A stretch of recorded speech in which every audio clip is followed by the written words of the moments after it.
What's going on, everyone? Welcome to another exciting episode of FORNEVERNEWS! The only news source that provides anything and everything anime and manga related, and we don't bore you. We get into it. Let's do it. No matter how you move, get it done. No matter how you move, get it done. No matter how you move, get it done. No matter how you move, get it done. What's going on, everyone? Welcome back. First story of the episode. Let's do it.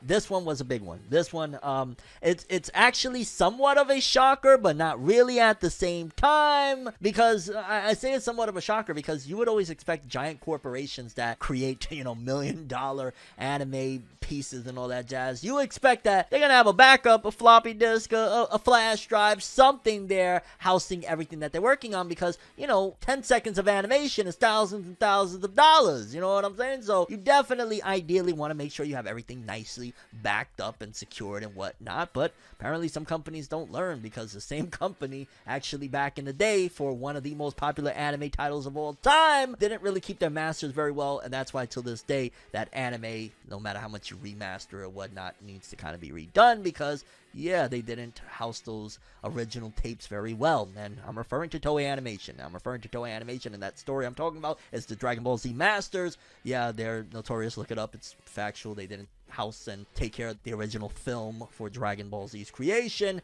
They didn't keep them around. They lost some of them, didn't save them, and that's why we have the masters that we have for Dragon Ball Z. But that's a side note. Ultimately, what I'm saying here is that Toei Animation are notorious for making blunders, and this one was a big one, and this one cost them immensely. This is a follow-up, but even more so, things got worse, and they're continuing to progressively get worse for the whole situation of Toei Animation being hacked, their system being hacked, and essentially massive delays going on. The One Piece anime is essentially indefinitely on hiatus at the moment. Essentially, cancel your plans to watch One Piece. Likewise with Digimon, the latest Digimon anime going on. I'm not too sure 1000% on Dragon Quest Adventures of Dai, but I know for sure those two, and now we just got this one that just rocked everyone. Everyone's going crazy. They can't believe it. They're like, how is this possible? And I'm like, how is this possible? Because essentially, based on what happened, the big massive Toei Animation hack, where a bunch of episodes and materials in their vaults were messed with, corrupted, deleted, all sorts of stuff for future production. Along with it, apparently they didn't save a couple extra copies around there of Dragon Ball Super Superhero,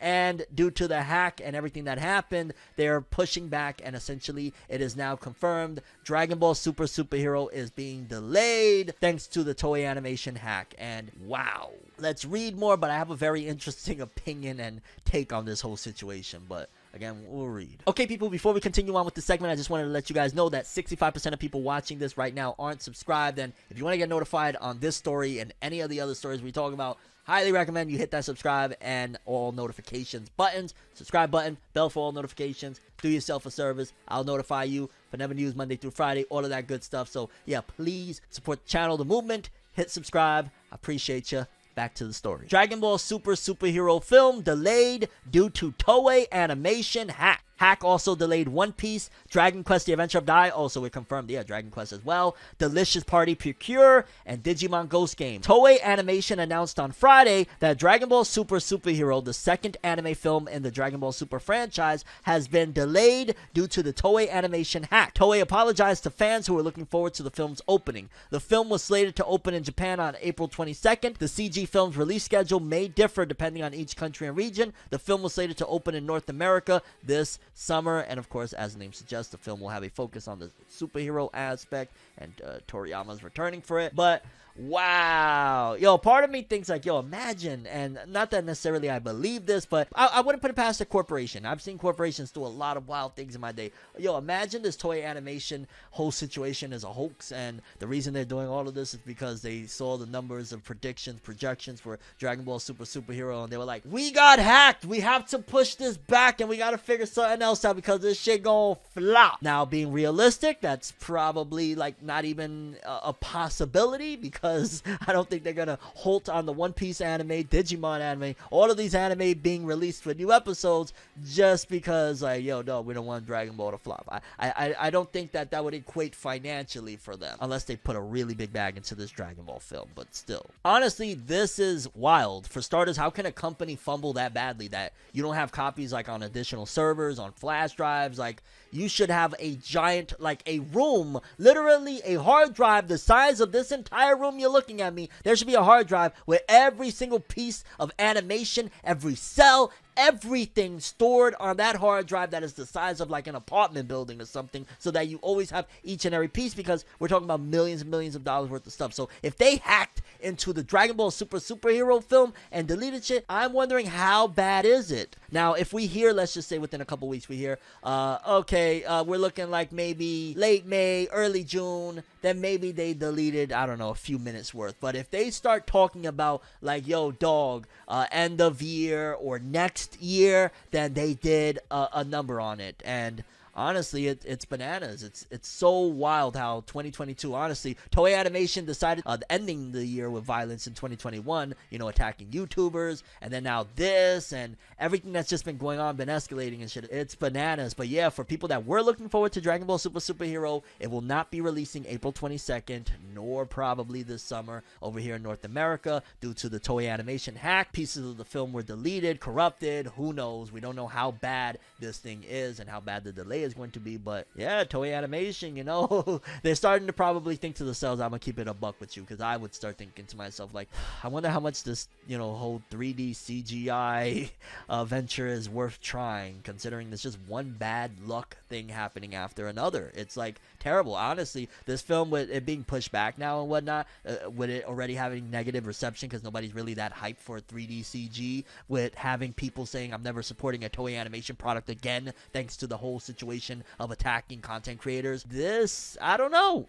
This could be one of the poorest performing Dragon Ball films of all time, or it could succeed. I guess we're gonna have to wait and see. Time will tell, but depends on when the time is, because as of right now, Dragon Ball Superhero is basically delayed without a date to tell us, hey, this is when it's coming back, which means it's had some type of damage to it. Okay, people, next up, a couple of pieces of Black Clover and Mashle news. More so, well, when it comes to the Black Clover news, it's essentially a kind of staple at this particular point of, hey, breaks have been happening, and according to this, it just says Black Clover and Mashle, Magic and Muscles, will both be on break next week in Weekly Shonen Jump issue number 17. Series will resume in issue 18 as scheduled, which I am baffled at Mashle taking breaks. I feel like Shonen Jump right now is also at a very critical point right now. They're trying and they're testing and they're doing a lot of different things, because like Mashle honestly should already have an anime announced. It's really shocking to me that it doesn't. So Mashle not having an anime announced, and then them allowing him to take these amount of breaks, because I believe we were just talking about the other day, he took a break, and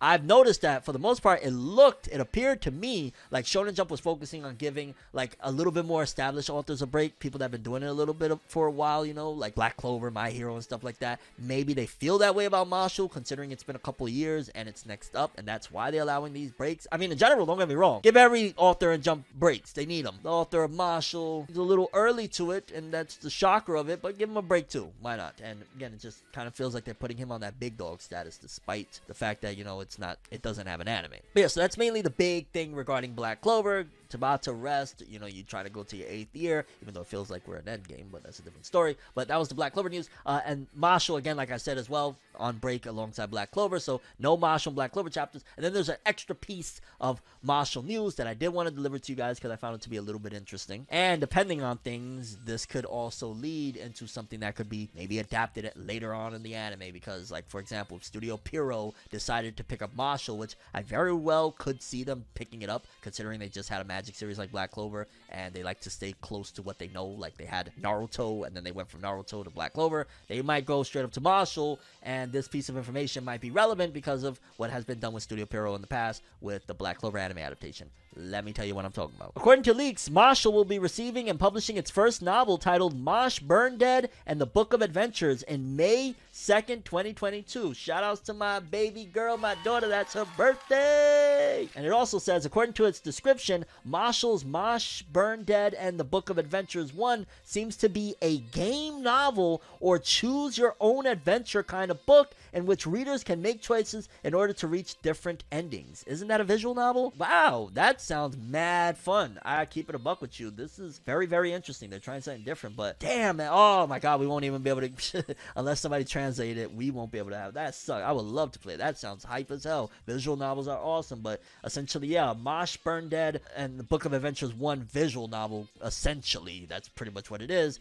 Incoming, and if they're calling it 1, they're probably going to do a second one. Maybe they've already got plans for it, and maybe it'll do well. I don't know. That just sounds like really creative and cool and different. You don't get that often, and I'm shocked they gave that to Mashle. But also with stuff like that, I can see Studio Pero looking at it like, yo, oh, word, there's a story in this game of books adventure thingy-majig. Let's adapt it into the anime. Let's do it. But we gotta wait and see. Either way, yes, Mosh getting this adventure game that is like, it's a video game, kind of, book.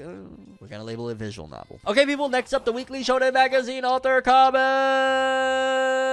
For starters, we got Ken Wakui, mate, from Tokyo Revengers Land. He said, I had so much fun drawing the color pages that I lost track of the time. Are you late? Is that an excuse you're trying to give us? No. Then we got Dr. Suzuki, author of Seven Deadly Sins, Four Nights of the Apocalypse. The 1/4 scale Elizabeth Bunny Girl figure is huge and, more importantly, adorable, and I wouldn't mind having one of those. That sounds really, really cool. Then we got George Morikawa, author of Hajime no Ippo. I want to meet Matsuda again, remotely. Wait, you want to meet somebody but remotely again? Maybe he was like on Zoom with somebody. I never know what George Morikawa was talking about. I'll keep it above with you. Shout outs to him though. We got Kei Urana from the new manga Gacha Akuta. I don't know how many more times I'll be covering this author, but it's been a little bit of fun. 'Tis the season for me to walk around with tissues plugged up my nose due to pollen. Oh, right. There you go. Allergies, my lord. Then we got Anonymous for Blue Lock. Who the hell is Anonymous? Okay. Since his white day was so busy, Tia didn't end up getting arrested. I wonder if like this author is just randomly getting people to post his comments. Negi, one of the authors from Jump that struggles, Yuji Kaku, he should do that. Negi Haraba, author of Ranger Reject. I now realize the enormity of paying last year's hometown taxes, so I'll do better this year. A to the men. Yoshitoki Oima, the author of To Your Eternity. Looking forward to Buzz Lightyear. Not really. I'm not. And yeah, people, that was a quick read-through of some of the weekly Shonen Magazine author comments. Feels a little lonely without a couple of authors, I'm not gonna lie. Especially the author of Fire Force not being there. Definitely felt noticeable. Shoutouts to Tsushi Okubo. I can't even believe. Wow, Fire Force is really over, yo. It's crazy. It's not that I was like caught up with it or anything, but Fire Force is over. Wow. But moving on from the weekly Shonen Magazine author comments, let's get to the next thing. Because this one is big, and if you're a One Piece anime only, you probably don't want to hear this. And if you're not caught up with One Piece and you don't want to know about really awesome and amazing big spoiler stuff, you're probably not going to want to hear this. So there's your warning. Because I got a massive little spoiler right here that just gives a brief idea into what's coming next with the One Piece manga. And if you don't know, oh my god. Nah, I don't blame you. One Piece is like 1,000+ chapters, but you're missing out. Because the One Piece manga lately, especially the last couple chapters, has done some stuff that has essentially almost redefined the main elements of One Piece as a whole, in its entirety. Honestly, One Piece right now just had a big, shocking revelation that is changing a lot of things about the series, and with a break following, a lot of fans, including myself, have been like, ay, Oda, ¿qué tú me estás haciendo? Yo no puedo vivir sin leyendo el One Piece. Ay, Dios mío. Shut your mouth! Oh, I need my One Piece, so at least we got this blurb, so I got you covered. According to this, it says official One Piece 1044 preview. I want to say they stapled this into the latest issue of Shonen Jump that was missing the One Piece chapter. A strange phenomenon which will change the time is about to occur. Ano Negashima. Now, you could probably take it as, oh, what is that really saying, Fornev? Well, for starters, you didn't understand the level of importance of Joy Boy until it's solidified that, yo, the times are changing right now because of this. So essentially, this is telling you that it's not just going to be like a little power-up. It's not just going to be like, yo, Luffy is gonna hysterically laugh. This is about to rock the entirety, the foundation of this story as a whole in terms of what's about to go down with the big massive reveals that happen in One Piece. And 1044 looks like it's going to continue going even further with it. A strange phenomenon that will change the times is about to occur on Onigashima. Honestly, yeah, I'm going to bet on that strange phenomenon, of course, being Joy Boy, and I'm betting that maybe this phenomenon is going to change not only Luffy, but potentially things around the world. Who knows, man? Imagine, like, Luffy just changes the entirety, the texture, and everything about One Piece. What about if Luffy changes the art style and animation of One Piece as a whole, thanks to becoming Joy Boy? Like, everything becomes a lot more shoujo looking, and like for the next 3 chapters of One Piece, somebody else is drawing it. That would be hilarious and give Oda a massive break. Imagine that. Now that'd be wild. But on some real shit, the fact that they're amping this up, that this is about to change the times, that this is the strange phenomenon that will change the times. This isn't just, you know, going a power up, you know what I'm saying? This is something a lot more larger and grandiose. One Piece is about to go crazy, and I can't absolutely wait. Like, that latest Joy Boy chapter was something else. It hit different, and it definitely is something very important to the foundation of One Piece, and this is hyping it up even more. My gosh, bro. Joy Boy, baby. One Piece, Joy Boy! So even though we didn't get a chapter, at least that blurb gave us a little bit more to chew on while we wait for the next chapter. Okay, people, next up, let's talk a little bit of Adult Swim / you know, Adult Swim Toonami, all of that good stuff, because there's a lot of updates coming to it, and yeah, I got the scoop right here. Let's read. Adult Swim celebrates 25th anniversary of Toonami, orders 2 new Fooly Cooly seasons, and Housing Complex C. Adult Swim has ordered 2 new seasons of Fooly Cooly, as well as the new anime series Housing Complex C, in honor of the 25th anniversary of Toonami, Variety has learned exclusively. The 2 new Fooly Cooly seasons are titled FLCL Grunge and FLCL Shoegaze, both of which are currently in production. Grunge is directed by Hitoshi Takikiyo and animated by Mont Blanc Pictures. Shoegaze is directed by Yutakata Uemura and animated by Production IG/Nut. Okay, so Production IG, that's pretty good. What better time to announce 2 new seasons of Fooly Cooly and Housing Complex C than on our 25th anniversary, said Jason DeMarco, creative director of Toonami and senior vice president of action and anime for Warner Media. Adult Swim's ongoing commitment to support Toonami with new original series is something anime fans can celebrate every day. Housing Complex C centers around Kimi, who lives in a small, low-cost housing complex located in the seaside town of Kurosaki, where trouble seems to follow her wherever she goes and horrific incidents begin to occur.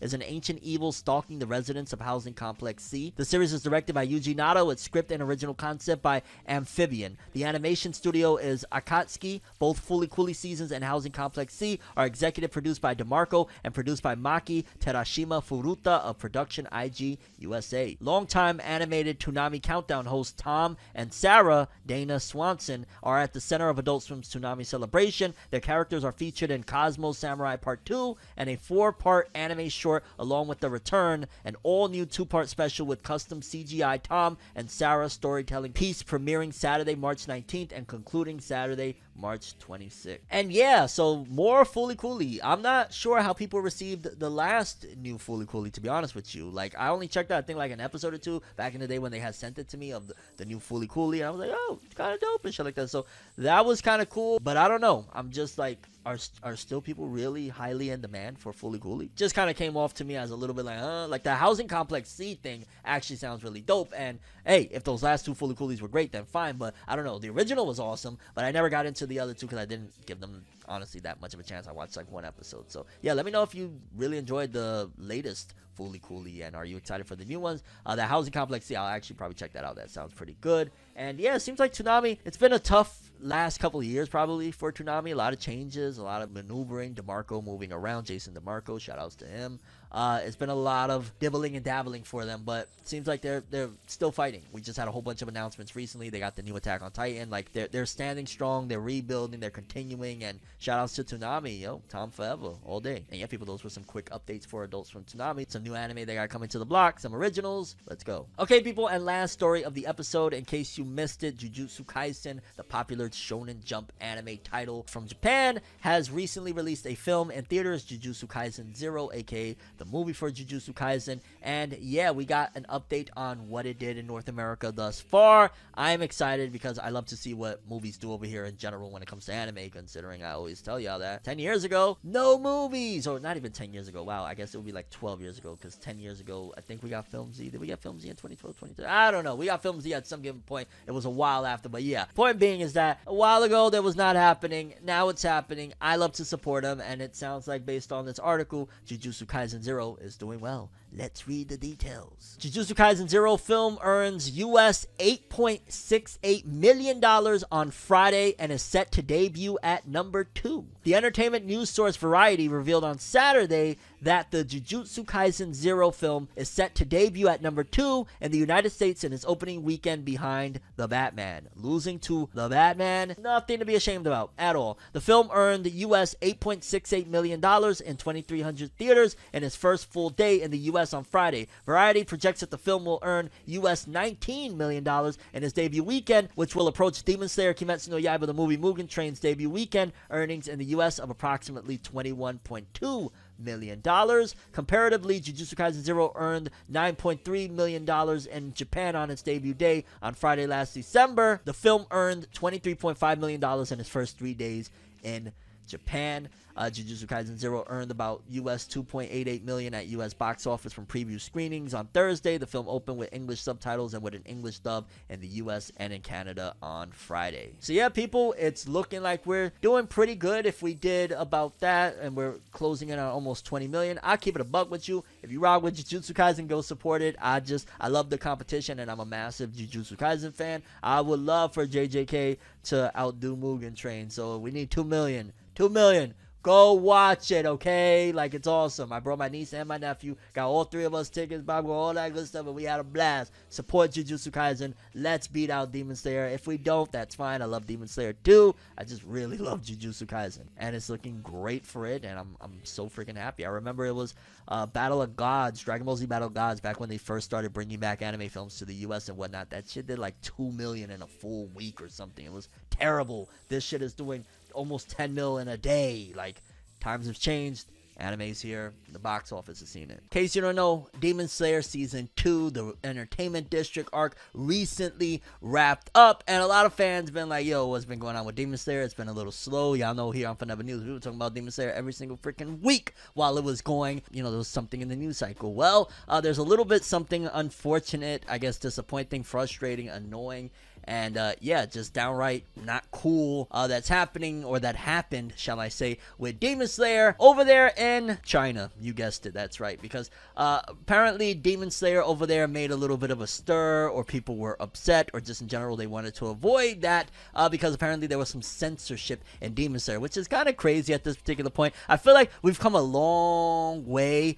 from the days of things like that, but I guess I'm speaking more so from a mind of somebody that's, you know, in the West and, you know, United States and whatnot, obviously in different countries, different cultures, different mindsets, different, you know, all of that good stuff. But at the very least in the West, I feel like we've come a long way from the days of censorship. I mean, for crying out loud, what was it, last year when I was watching the new Chucky series, I heard Chucky dropping F-bombs on cable TV at like 9 or 10 o'clock. I was like, oh, okay then. I say all that to say that we've been desensitized as well. So, you know, a lot of things like, again, censorship just doesn't feel necessary, and I don't see it as often. It is there. We do speak from time to time about censorship, but this one in particular I feel is ridiculous, opposed to my stance on how I felt with the whole thing of what was going on with the censorship, and then straight up skipping chapters from a manga in Shonen Jump, the one by the author of To Love Ru, his latest work, Ayakashi Triangle. Like, I was actually somewhat in support of it, just because like I read a little bit of it and I saw it and I thought the drawings was nasty, and it just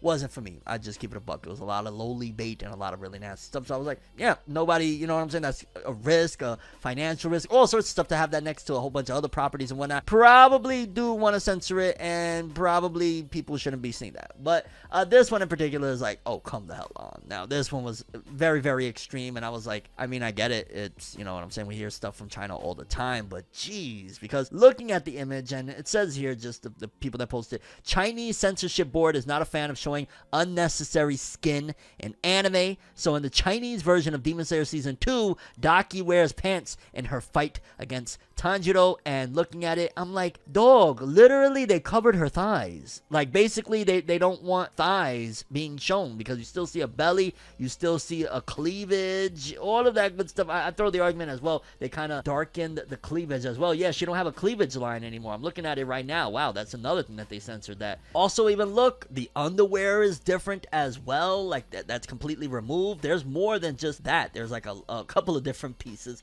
of censorship, and it's just wild. I'm not even gonna lie, considering the fact that shortly after that scene where they're covering her thighs and the underwear and whatnot, there's gonna be blood shed everywhere. People are gonna get cut up. Tanjiro's gonna be bloody. All of that other, very messed up violence that is going to be put into some of these Chinese kids' heads when it airs over there.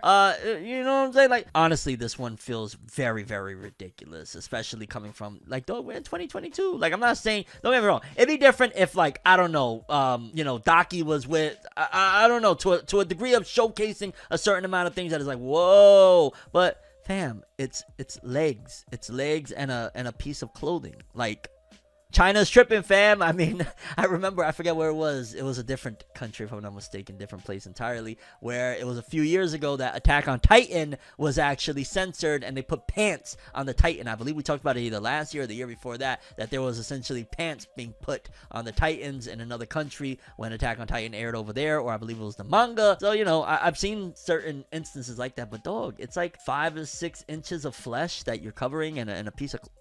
But yeah, people, there was a little bit of a stir because apparently Demon Slayer was censored over there in China. And yeah, they made Daki not as, I guess, appealing, so to speak. I don't know. That just seems like silly censorship. Either way, it doesn't affect us per se, but it's there and you never know what could happen. However, moving on to the next story, because we got the top 50 best-selling manga volumes of the week. Let's dive right into them. Let's see what's going down. Starting from places 50 through 41, we got Uma Musume closing out 50, volume 6 with 17,000. A manga simply titled Legend, volume 12 with 18,000. Okay, Baki Gaiden. So there's a Baki Gaiden manga that did 18,000 there. Baki's still going strong, still new anime. Witchcraft Works, a lot of people are big fans of that. 18,000 this week, total 19,000. It must have had like 1,000 copies sold early or something like that, because yeah, that's weird. Then at number 42, My Hero Academia volume 33 with another 20,000, bringing his total to 711,000. So My Hero's still standing strong. It's falling out of the top 50 rather quickly, I'll say, but hey, it's still here and 711,000.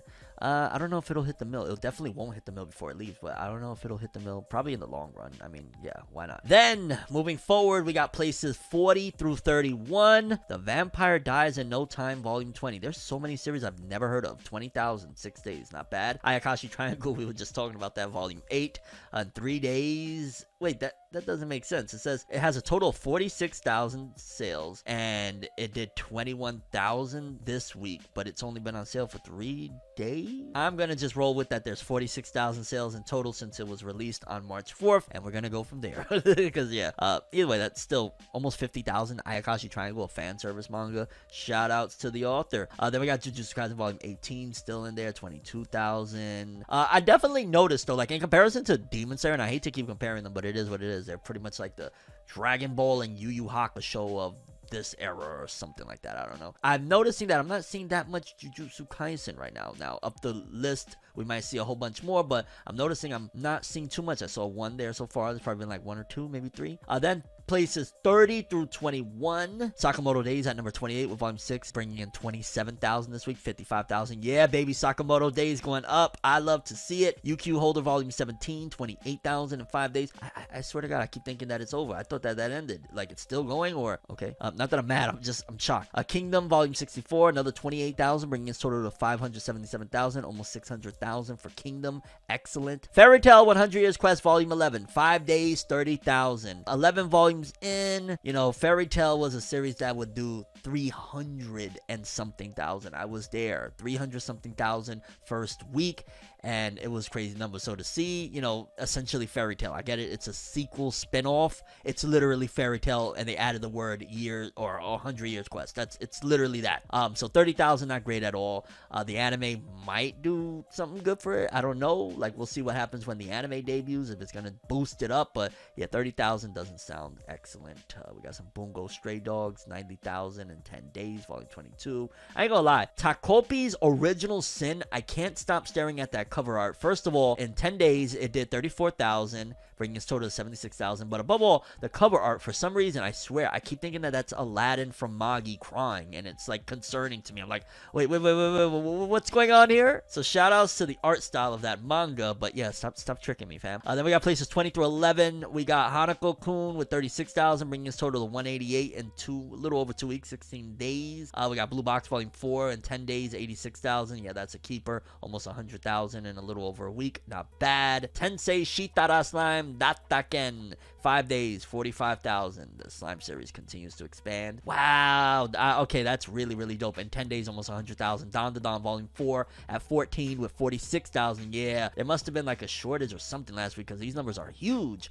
Bringing in 97,000 in 10 days. Don to Don, I gotta catch up, and you should be reading. Mashle Volume 10 in 10 days, 90,000. There we go, almost 100K. I'm telling y'all, Mashle, in terms of like, okay, Don to Don and Mashle are in two different magazines. Don to Don is in Jump Plus, which is a digital distribution, and Mashle is in Weekly Shonen Jump, which is digital and physical. And Mashle is clearly up next for Jump, and Don to Don is clearly up next for Jump Plus. Like, they're both going to be pillars, mark my words. Then we got at number 11, Tokyo Revengers Volume 26, another 48,000, 833,000 total. My God, I can't wait for the next season of the anime already. I know it just ended, like, what, 6 months ago or something, but I'm ready. Then we got, finally, the top 10 selling mangas of the week with Kawaii Dake Janai Shikimori-san Volume 12, 40. Yo, these titles, dog, what are they doing? What are they doing? We got Dr. Stone Volume 25 at number 5 with another, is that 83,000? Wow, 83,000, bringing us total 158,000 in 10 days,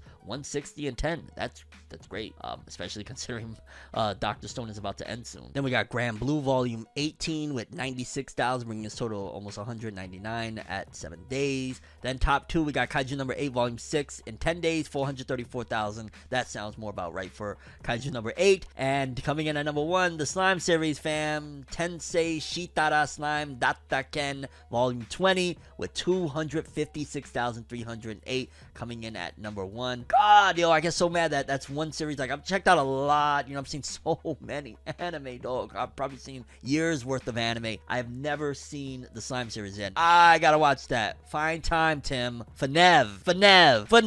Find it. Okay, people, next up, this is very, very big news. And by the end of the year, you're gonna be thanking me that I'm giving you this update, because now we might have more insight coming into next year's big version of this event. And what I'm referring to is the fact that it seems as though they are finally taking steps to bringing the English translated, at the very least, just a translated version of Jump Festa to the West. We don't gotta use VPNs, all of that good stuff. And what I mean by that is broadcasting. They're going to be broadcasting, not bringing it physically. They're going to be broadcasting it over here. Gotta clarify that, but let's read. Jump Festa 2022 Conventions video archive streams globally this month. Shueisha announced on Sunday that archive videos from its Jump Festa 2022 convention will stream globally via video on demand from March 7th at 10 until March 21st at 11. So pretty much, damn, we just missed it. We just missed it that they had it, so they probably aren't going to keep it permanently on YouTube, which I don't understand why. I'm guessing maybe they're referring to that they're going to stream it, and then they're probably going to just leave it there archived because, yeah, everybody ain't going to catch it.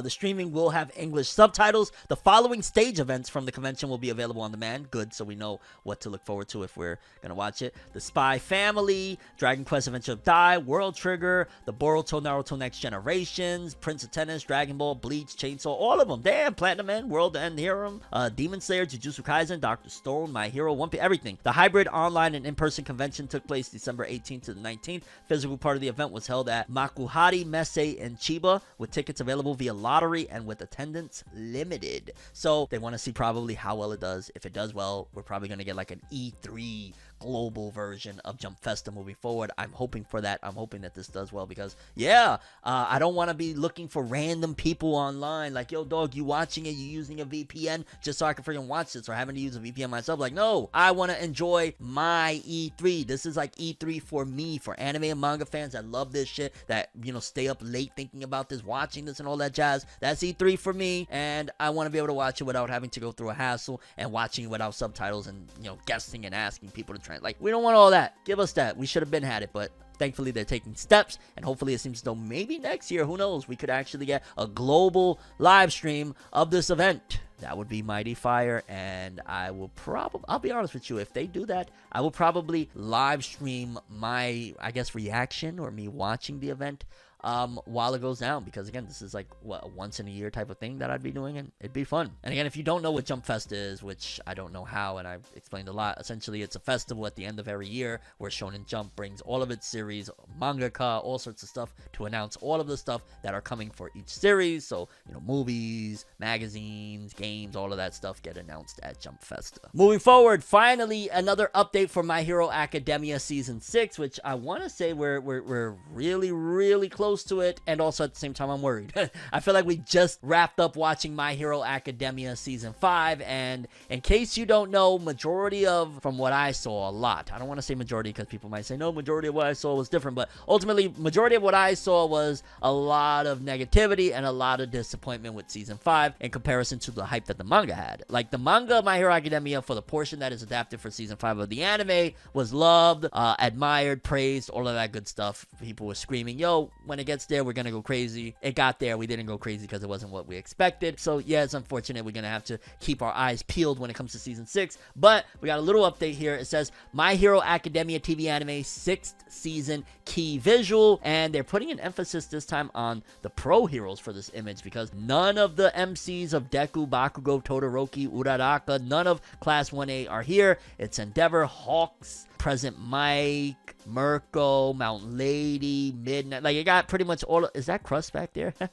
Yo, shout outs to Crust, dog. Great hero. Great hero. Aizawa back there. Honestly, it looks dope. And I think that's probably also why they're showing the adults, because this is the most serious arc of My Hero Academia. More serious than anything before, and probably more serious than anything after, if we're using what's going on in the manga right now as a reference, because, yeah, that's a whole different story. But either way, it says 6th season, 2022, autumn. So we're looking at October. We're looking at October for My Hero Academia season 6, and I'm fine with it. I can't wait. I honestly thought we would probably get maybe summertime-ish, but yeah, it does feel like My Hero season 5 just wrapped up, so they need their time. But yeah, this promotional poster, it isn't the greatest in the world, but it looks really badass, and I'm so hype and glad that they're showing, you know, the adults, like the real heroes, because this is a war for the real heroes. It's just our kiddos, you know, main characters are going to be involved in it, and it's just going to get crazy. And again, I pray that they execute this properly, because this is supposed to be the best arc of My Hero Academia.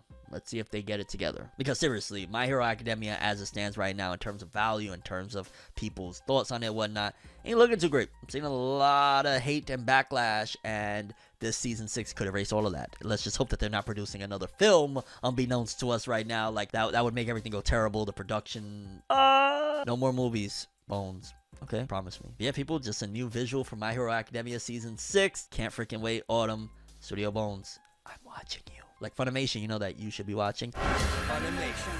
You should be watching. I'm watching you, Studio Bones. Don't mess up My Hero. Okay, next up, One Piece fans. It's been a roller coaster of One Piece news each and every week for the last few weeks. The manga is at a freaking climax like it's never been before. A lot of really awesome stuff. We know that, well, supposedly we're still supposed to get this film this year, the new One Piece Red, although we don't know what's happening there because of the whole hack with Toei and Dragon Ball Superhero being delayed, so there's a possibility One Piece film Red could be delayed as well. So there's just been a ton of news, but according to this, we got even more to look out for. It says here, March 28, 1 out of 6. What could confidential mean? Stay tuned. Hashtag One Piece. And on it, it says confidential with a picture of a bunch of folders. March 28th with a magnifying glass, a bunch of pencils, a dice with what looks like the number 10 on it. I see like 4, and then 2 in the middle, so that's 10. And it just looks like a desk. And I'll be honest with you, I'm going to guess, if this is the official account, maybe this is something to do with the live action, considering the fact that it looks, you know, realistic. This isn't like anime drawings or anything like that. Probably they already snapped together a very small teaser for the One Piece live action, and maybe it's dropping March 28th. That's my theory. Probably everything that we've been seeing, like, oh, hey, you know, they're now filming and whatnot. They've probably been filming for a little bit, and they probably slapped together, even if it's just a preview, a teaser of all of the live action Straw Hats in costume. I'm gonna bet on that. But let me know, what do you think it could be that's confidential?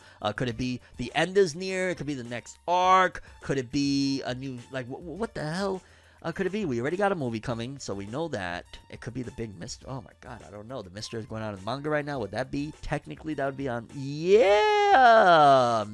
Wow. I'm betting it's tying in with whatever chapter 1044 is going to bring, calling it. Either that or, again, the live action. But yeah, people, really interesting. Again, One Piece official account teasing something confidential. It's all realistic stuff on a desk, rulers and everything. Film on the left side is what really gives it to me that it's got to be Netflix. I'm calling it Netflix live action, which we'll see what happens. I got faith. I got faith in my man, Matt Owens, that he's going to take it home and make it all good. We'll see. Okay, people, and last story of the episode, we got a big update on Netflix's, I believe it's an original anime that's coming called Bubble. In case you ain't hear about it, Bubble sounds like they got every freaking possible really awesome, iconic person in the anime and manga industry to create this, because it has like artists of Death Note doing the character designs. It got Gen Rabuchi, like it just got so much. But according to this, it says Netflix's anime movie Bubble will receive a manga adaptation drawn by Hijihara Erubo at Shonen Jump Plus's app starting April 22nd.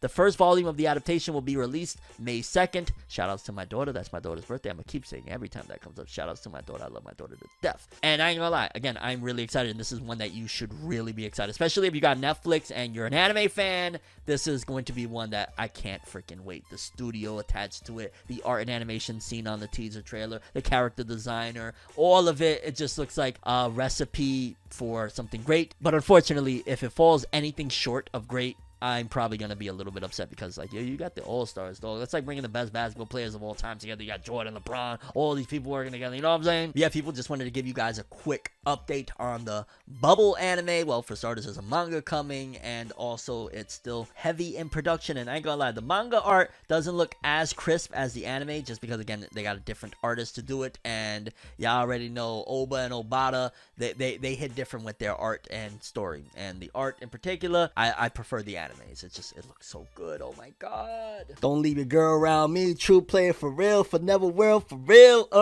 Okay, seriously, let's get on to the stories. Okay, people, and let's start this bad boy off with the weekly Shonen Jump author comments. And I guess let's start off with Kohei Horikoshi, author of My Hero Academia.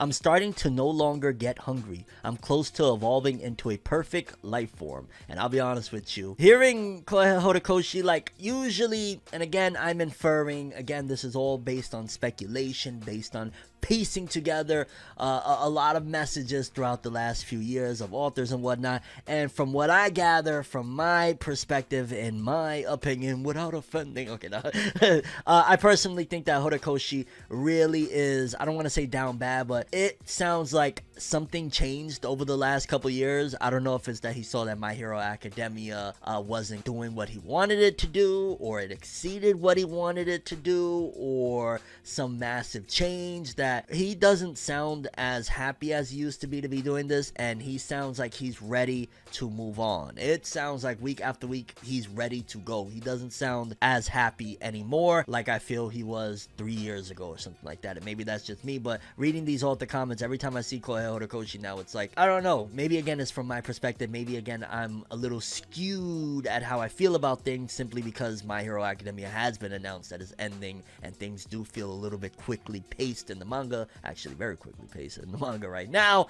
But yeah, when I see comments like that, I'm like, Horikoshi, you really want out, don't you? Then moving forward, we got from the new manga that I've yet to check out, Hideo Shinkai from Earthchild. I want to thank from the bottom of my heart the person who figured out you could ease nasal congestion by putting pressure in the area under your armpit. What? Is that a fact? You can eat? No. I feel like he's trolling me right now. I swear to God. Yeah, there's no possible way that you could... Wait.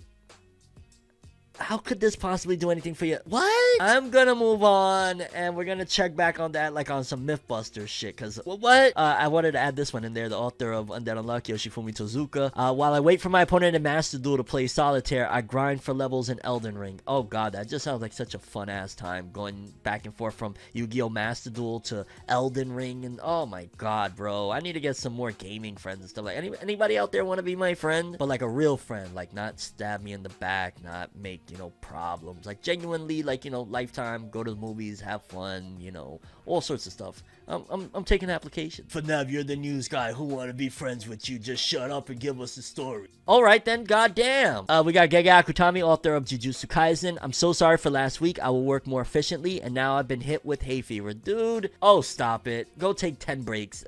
You don't gotta apologize for anything. Oh god, no, please. Like, I hate when I see, especially Gege Akutami, that I really highly admire and praise so freaking much. Don't apologize. And now you got hay fever. Go relax. Go lay down. Yeah, I'm so glad at the very least your manga is so successful, and you know, you just got the movie out that's pushing your manga sales even more and stuff like that. You deserve it. Then we got Hajime Komodo, author of Mashle, Magic, and Muscles. The Yoshinoya Beef Kalbi Bowl is basically a yakiniku lunch set, so I'm worried they're losing money on them. Alrighty then.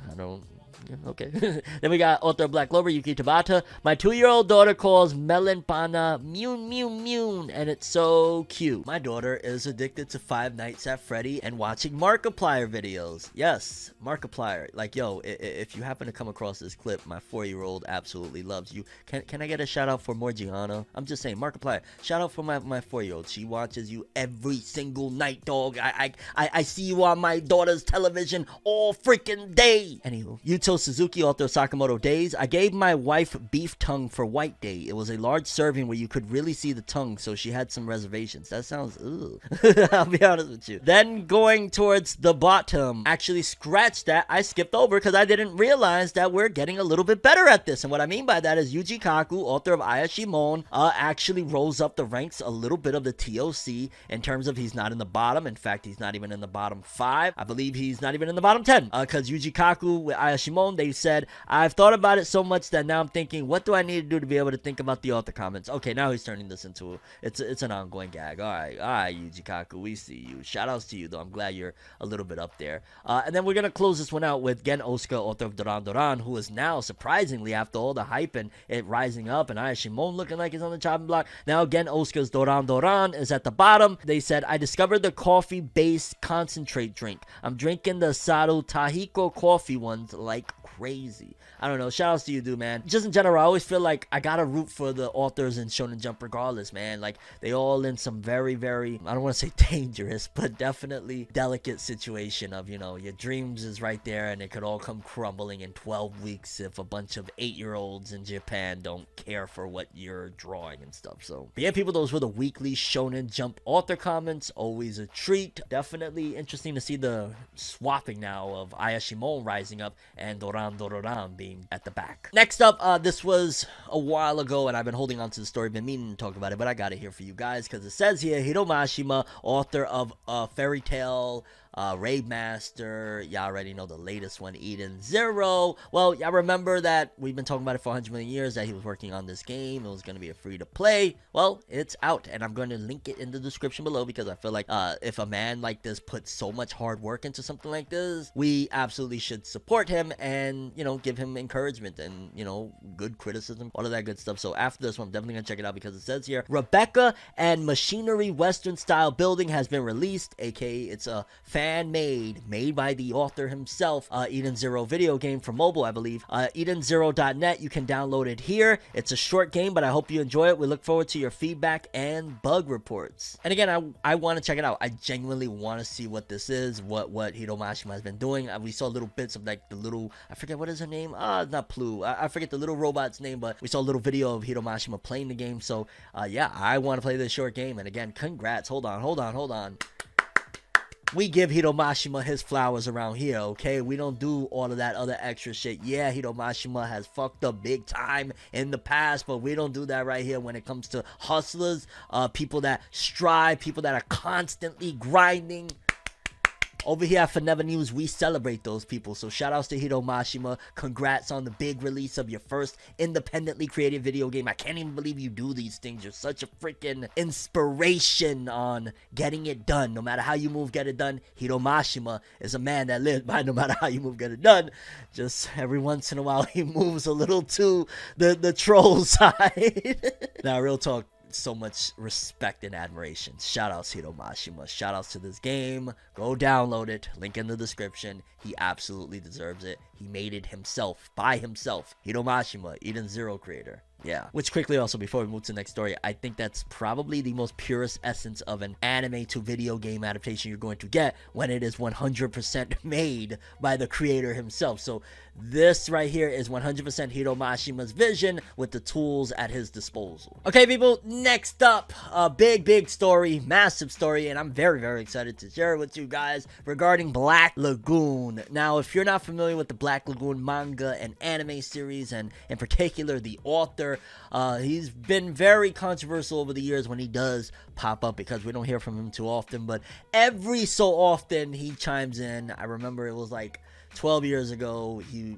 had wished people to die of testicular cancer for stealing his manga. Obviously, that was at a time where he didn't understand what was happening, and he just thought, piracy was, people are stealing my story, that's it. He didn't look at it in any other way. So in retrospect, I get it, why that reaction would have been like that, because you didn't understand what was about to happen to the world. To 2010, the world was still acclimating and changing to the social media era. So I get it, but there's been a lot of other things recently. Last year, I believe we reported that he was suffering from depression for a very long time now, which could have probably been the cause as well for what occurred all those years ago. And just in general, it's been kind of sad, man. Black Lagoon, it's such a freaking amazing series. If you watch it, it's about like gangsters in China, Rwanda Pure, I believe that's what it's called. And oh my god, it's just so freaking awesome. Revy, Dutch, Rock, what's the other dude with the glasses? I forget the dude with the glasses name, but either way, Black Lagoon is amazing. However, there's always been a shortage of Black Lagoon due to the author not releasing as much, which again, according to, if you look at, the reports of what he said, it's probably due to depression. So he hasn't really been depressed. He hasn't been able to write stuff, but this is some pretty freaking awesome news right here. More Black Lagoon on the way, finally, and it's a little bit different. Black Lagoon manga gets spin-off about Ada's CIA rookie years. Already, that sounds so good. The April issue of Shogakugan's monthly Sunday GX magazine revealed on Saturday that Rei Hito's Black Lagoon manga will have a second spin-off manga by Hajime Yamamura titled Black Lagoon Ada Initial Stage that will launch in the magazine's next issue on April 19th. The manga centers on Ada, the original manga's undercover CIA agent based in Ranapura's church during her early days as a rookie CIA. Yamamura's Kami-sama Dolls manga, which ended in 2013, inspired a 13-episode anime series that aired from July to September 2011. I remember that one. Wow. Yeah. Did I talk? I might have even done a first impression. It might not exist anymore, but I did it. Crunchyroll streamed Kami-sama Dolls in various countries as it aired in Japan. Black Lagoon's first spin-off manga was titled Black Lagoon Soya Kaita Gore Musume. Black Lagoon Sawyer the Cleaner Dismemberment Gore Girl. Tatsuhiro Ida draws the manga, and it launched in monthly Sunday GX in September 2019. Okay, so a new Black Lagoon spin-off manga about Ada, the original CIA agent turned, basically nun, right? Yeah, she's basically the blonde nun, and that's freaking awesome. I'm gonna keep it real with you. Like, as I'm getting a little bit older, while I'm always gonna love my shonen series, like, I'll keep it a buck with you, and I have no shame about this, and I'm curious how you guys feel. Like, I really see myself, I'm going to be, God willing, I get to that age, 70 and 80 years old, still peeping at the very least to see what's going on in the Shonen Jump scene. Now, mind you, I don't think I'm going to be, talking about and reading 5, 6, 7 new Shonen Jump series when I'm 70 or 80, but I will see, like, yo, what's the scene like? Are they doing the 3-man cell team vibe still in the magazine? Has that changed? So I'm always going to be, one way or another, into anime and manga. Like, that's just, it is what it is, and I don't even know how I got to this point, but I'm gonna tell you, that's just me, and I have no shame in it, because 70 and 80-year-old people watch soap operas, watch all sorts of shit. My choice of entertainment more than likely will be anime and manga, give or take, or I guess change a country or two of where it's from, because again, this thing will evolve as we continue, and Japan might not be the primary source, but nevertheless, these cartoons from foreigners are my thing, lads. Yes, and I remember where I was going with this, is the fact that shonen manga's dope, Black Lagoon is a seinen, and as I'm getting older, I feel like a series like this, for example, sounds like something I will probably really love, because Black Lagoon already was very mature, and as I'm getting older, stories like that are the ones that resonate with me a little bit more strongly. I'm always going to love shonen. Fantasy is never going to stop being one of my favorites, if not my favorite, well, minus mystery and whatnot. Yeah, this right here sounds like if you're a little bit older and you like darker stories and you want something different, this is probably going to be the best. Especially if you're a Black Lagoon fan and you're looking for a reason to watch or read or just get into something again related to Black Lagoon or anime manga, bam, bam, bam, bam, bam. That's all for you. And I can't wait. I hope this gets animated at some given point. We need more Black Lagoon anime in general. It's been too long. Come on. Rebby, Rock, Dutch, let's go. Is it Benny? Shit, what's the last dude's name? I think it's Benny. I'm going with Benny. Okay, people, next up is something that I'm going to try, and right now I'm going to straight up ask you guys, do you want to see more of this in the future? I was thinking of doing this, kind of want to sling it by you guys first. Obviously, we use timestamps in every single episode of Forever News. Trust me, it's only unless something serious is going on or like a massive mishap has happened where there's no timestamps. There is 99.9% of the time timestamps before Forever News episode even goes public. So you will never ever have to worry about clicking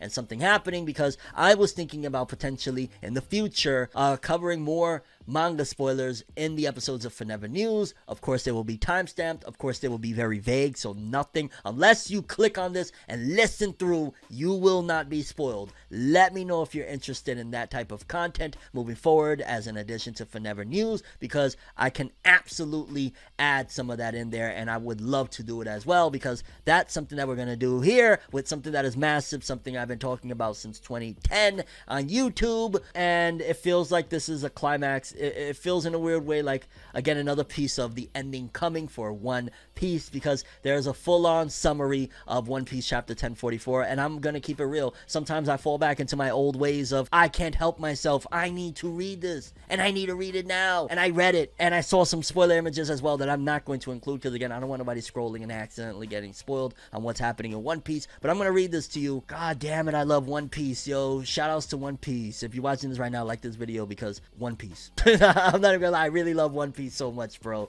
It's been with me throughout everything. Watching Naruto end, the Dragon Ball Super anime, and One Piece was there for me. And seeing this, it feels... God bless Oda. God bless Oda, dog.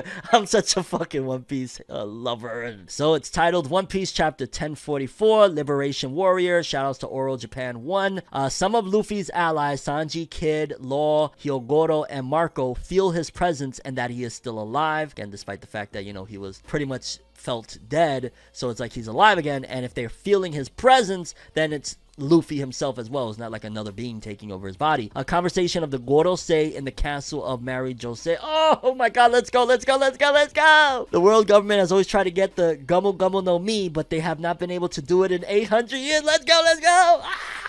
Yo, this isn't even Forever News type material right now. I don't know what this is, because I'm too freaking hyped. Like, Forever News, we chill. I am so pumped right now. It seems as if the Akuma no Mi ran away from them. A member of the Gorosei says that he is not crazy, since the zone fruits have a mind of their own. The Gorosei says that the Gumu Gumu no Mi is actually a zone type fruit, and that his real name is Hito Hito no Mi, human fruit, mythological model Nika. What?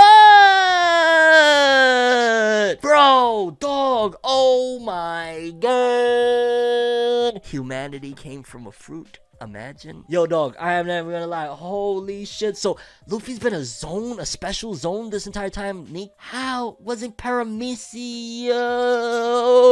There are so many questions, and I'm wondering, and I'm gonna ask, you know, the aficionado. I should be an aficionado. I never like to do that because I can slack sometimes, but is there plot holes introduced because of that now? Like, remember there was a whole big thing about, like, zone fruits and whatnot. Does this create plot holes? I know it's a difference. It's not like, oh, he's a Logia. If he was a Logia, I would say that's horse shit. Like, you know, the whole touching them hockey situation was never a thing with him. So obviously it's not a zone. Wow.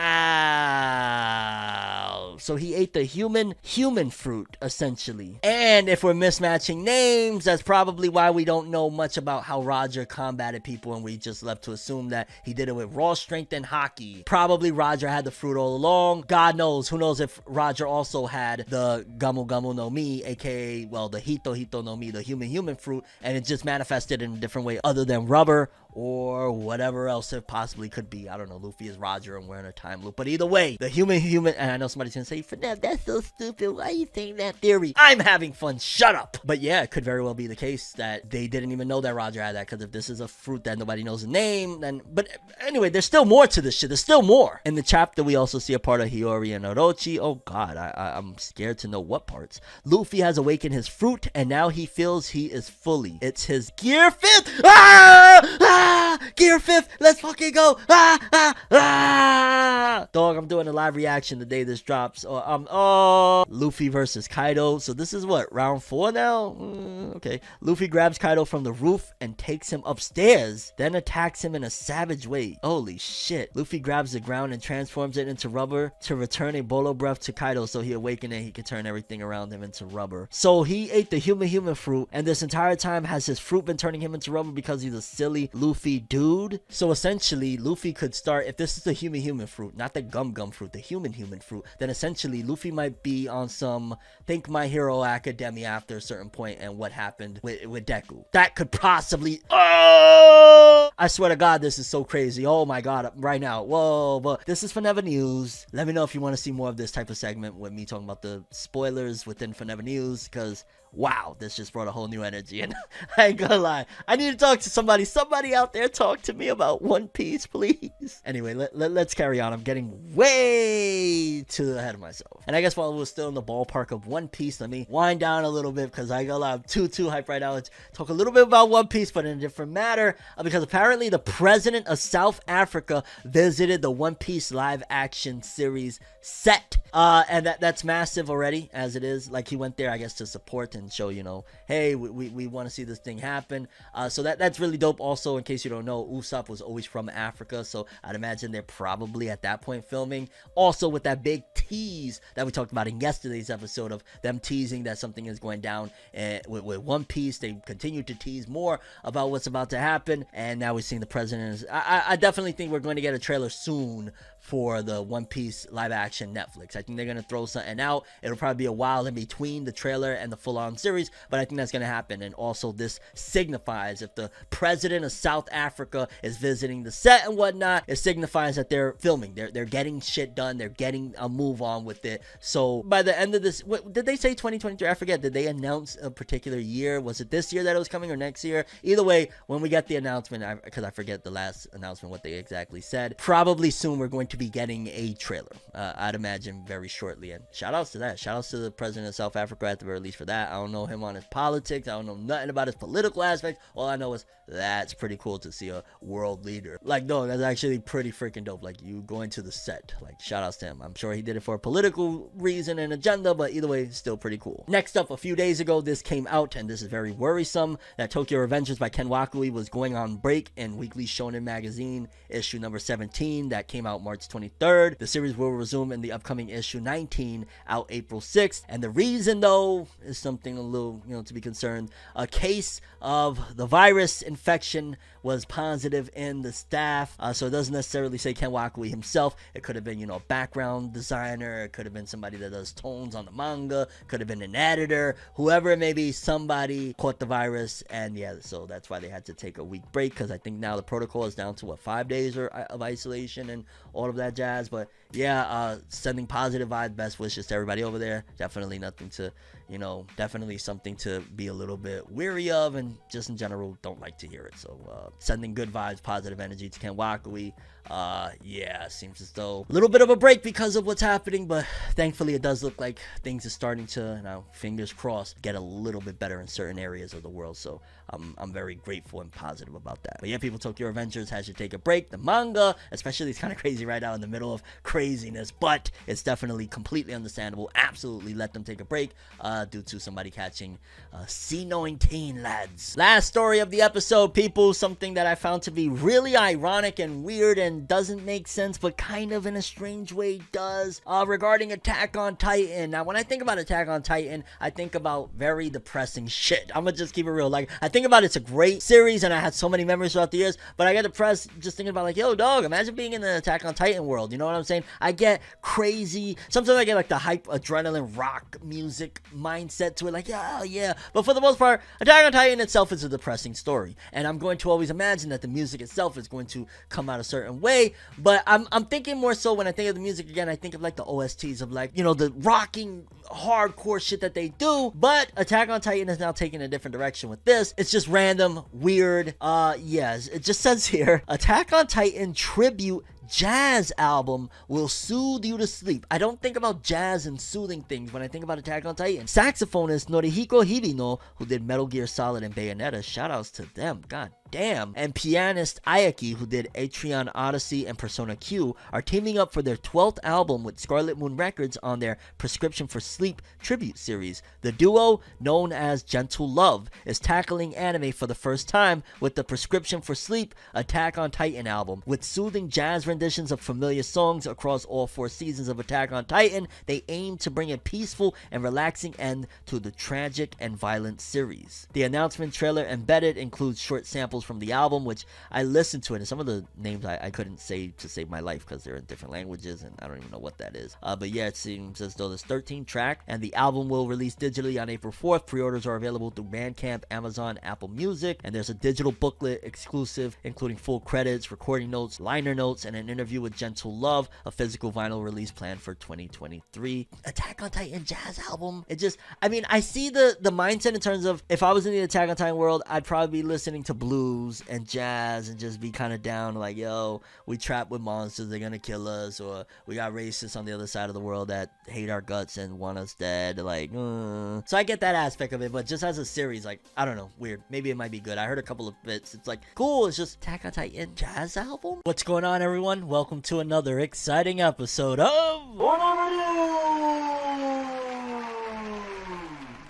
Okay, people, so before we get into today's stories, and yes, this is cut in because yesterday we launched the FORNEVERNEWS 2022 official merch, and we did it through Cash App. Unfortunately, a lot of people are having troubles with Cash App because of their letter limit. You only have a certain amount of characters you can use to put the address and whatnot, so some people weren't able to get their orders in. A lot of people, honestly. So one of the things I did is check the link in the description below. I just made it 1,000 times easier. If you want, you can still do it the Cash App route if your name and all that and your address fits, but if not, link in the description below. You can use PayPal, all sorts of stuff, very easy. I put it on the official FORNEVERNEWS website with some e-commerce. That way, just way easier. So just click the button, buy now, and yeah, you're good. So sorry about that, but yeah, I wanted to make sure this was done right, so I went through and make sure I got it sorted. And yeah, just link in the description. You can get the FORNEVERNEWS merch. Hat $19.99, sweater $39.99. Sorry for the mix-up and sorry for the people that were disappointed. Like, oh no, I'm not gonna be able to get it. Yeah, just right here, link in the description. There you go. Okay, people. So first story on the docket. Very massive story. I would be lying. I would be deceiving you guys. I would be fooling you, bamboozling.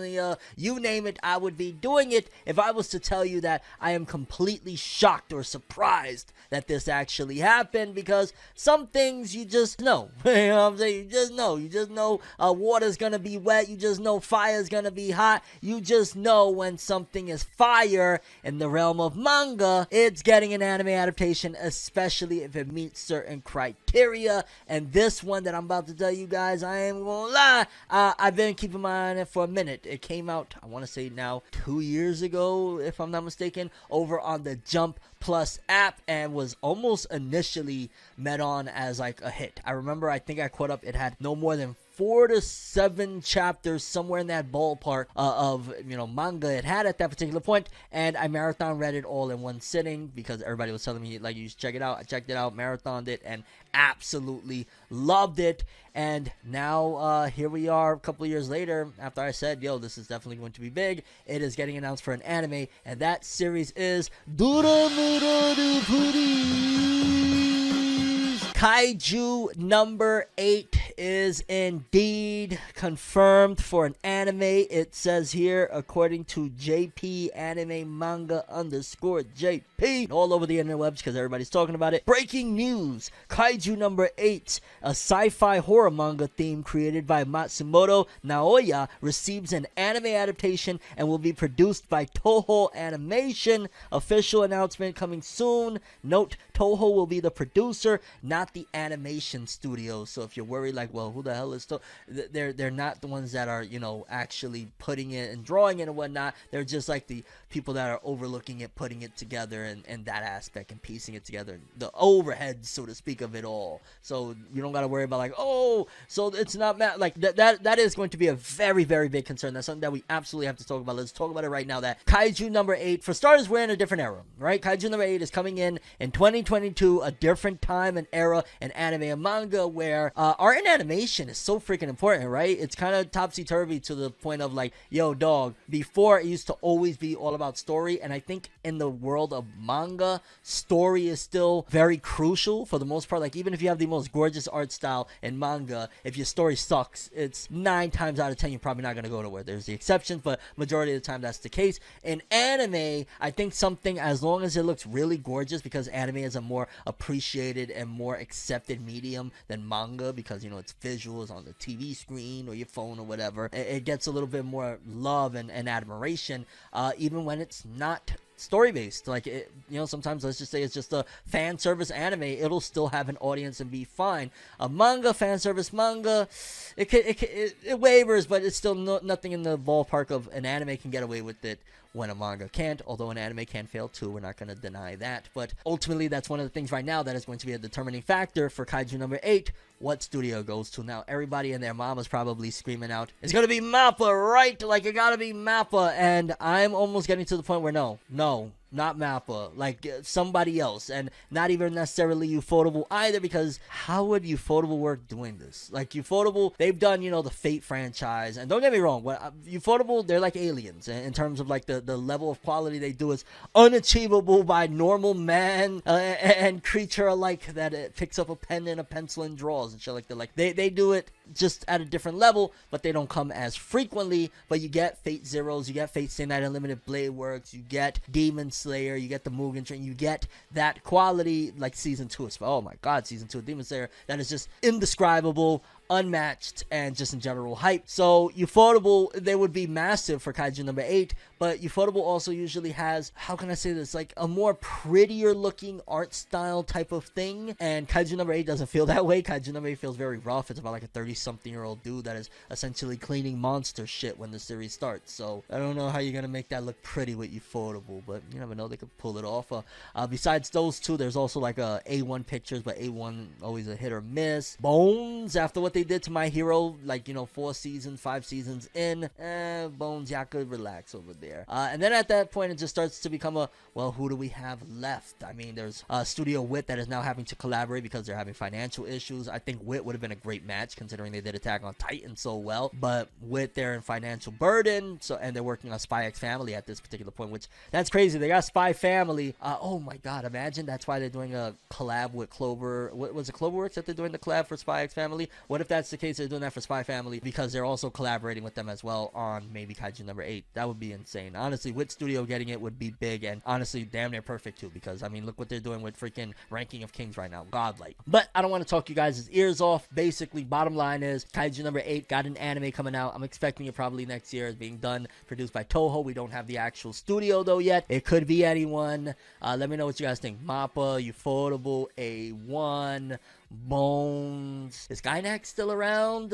Trigger, what y'all doing? Like, no. Trigger with them? Oh god, no. No. But yeah, we gotta wait and see. Either way, Kaiju number 8 anime incoming. It's about time. This is going to be massive. Either massive or it's going to go the Terra from Mars route and be a dud. We'll see. Okay, people, and next story of the episode. Now, we've been talking about this a lot the last week or so, but this is a big deal. This one in particular, I wanted to report even more so because I've been uncertain about the status and future of this title. In case you don't know what I'm referring to, it's been a big story now that it was sometime, I believe, last week or the week before that Toei Animation, the studio behind hit series like Dragon Ball, One Piece, the new Dragon Quest anime, Saint Seiya, Fist of the North Star, Sailor Moon, massive conglomerate. Some people argue they're somewhat of like a Disney in Japan, although I'd say Ghibli is pretty much that, but that's a different story. Either way, they're very big in the anime scene, and recently they were hacked, and so many bad things happened because of this hack. Essentially, they had to delay certain movies and releases. The Dragon Ball Superhero film is delayed. The One Piece anime is on a hiatus. Digimon is on hiatus. And this one, again, that I was somewhat uncertain of, is also going to be on hiatus. Let's take a look, because Dragon Quest Adventures of Dai also is being affected by the Toei Animation hack. Dragon Quest Adventure of Dai anime delayed at least 3 more weeks due to Toei animation hack. The official Twitter account for the Dragon Quest Adventure of Dai anime announced on Thursday that TV Tokyo will not air new episodes of the anime on March 19th, March 26th, and April 2nd due to the Toei animation hack. TV Tokyo will instead air a rerun of the anime's episode 5 on March 19th. TV Tokyo will also rerun 2 more episodes from the anime's best selection of episodes over the following 2 weeks. The Twitter account stated that the staff will reveal at a later date what will air on April 9th and later. The anime rebroadcast episode 31 instead of the planned new episode 73 last Saturday. Toei Animation announced on Friday, so this was this Friday, that on March 6th so this happened March 6th actually, an unauthorized third party accessed the company's network, which resulted in a shutdown of part of the company's system. Toei Animation is investigating the matter and added the hack will affect the broadcast schedules for One Piece, Dragon Quest Adventure Dai, Delicious Party Procure, and Digimon Ghost Game anime, not to mention the Dragon Ball Super Superhero that they just announced. But yeah, people, for Dragon Quest fans, which I want to say, isn't Dragon Quest close to ending, right? Because this is a remake of the old series based off the old manga and whatnot, and I believe with 70-something episodes, it's probably in the ballpark getting close to finishing off. And with something like this happening, it's such a shame because, like, yo, we're knee deep into this. I mean, likewise with One Piece too, because it was just about to hit, if I'm not mistaken, adapting chapter 1000, and one of the biggest things that's happened in the series thus far. So it's all over the place with this thing. But yes, Dragon Quest Adventure of Dai, don't expect an episode at the very least until after what was intended for the April 2nd broadcasting. So like April 9th at the earliest, you might be able to expect something if they are eventually able to get the system open, because that's what it sounds more like based on this description, that like their system had been shut down and they're trying to figure shit out, and it really threw everyone's schedules off, which also shows the tight deadlines that they have, that they're still working on materials as they're being delivered. But we've known that over here at ForneverNews. Before we were ForneverNews, we were just ForneverWorld strictly back in like 2012, 2013 with Attack on Titan. But yeah, people, Dragon Quest Adventure of Dai, no episodes for a few more weeks due to, at the very least, due to the Toei animation hack. Okay, people, next up, this just made my day. Now, we talked about this one a while back. There was some false rumors that came out, and they kind of just caught me. Honestly, somebody, a troll caught me, and I'm not perfect. Sometimes I grab a story and I don't do my 100% due diligence to really get it going, but it seems as though, based on this one, that is actually confirmed this time around what's going down with the Chainsaw Man anime. That, I'm not gonna lie, I think that the expectations by the time Chainsaw Man anime does come, especially for people that haven't even seen it, are going to be unrealistic almost, because there's so much fandom for a series that doesn't have an anime and has been finished since what, December of 2020. Like, the series has been dead in terms of releasing new stuff outside of like a novel in Japan for well over a year, and is still popping, and people are still very much so excited for this, and that is beautiful. That is amazing, and it's deservedly so, because Chainsaw Man is one of the best shonen manga I've ever read, let alone from Shonen Jump. But it said here, Chainsaw Man anime will air in fall 2022, so again, kind of somewhat confirming what that false rumor initially had said, which would be about October, and it will have 2 cores. That was also seemingly confirmed. 2 cores meaning it will be 24 episodes at least, or 24, 25, somewhere around there. Could be a little less sometimes depending, but for the most part, you can expect about 24 episodes for Chainsaw Man, which that would, for the most part, I think, be able to adapt all of it. Let's see, if there's 90-something chapters, 24 episodes would have to be like, what, less than 4 chapters in episodes, so like 3 and some change, they could absolutely do it, especially where there's fighting chapters and whatnot.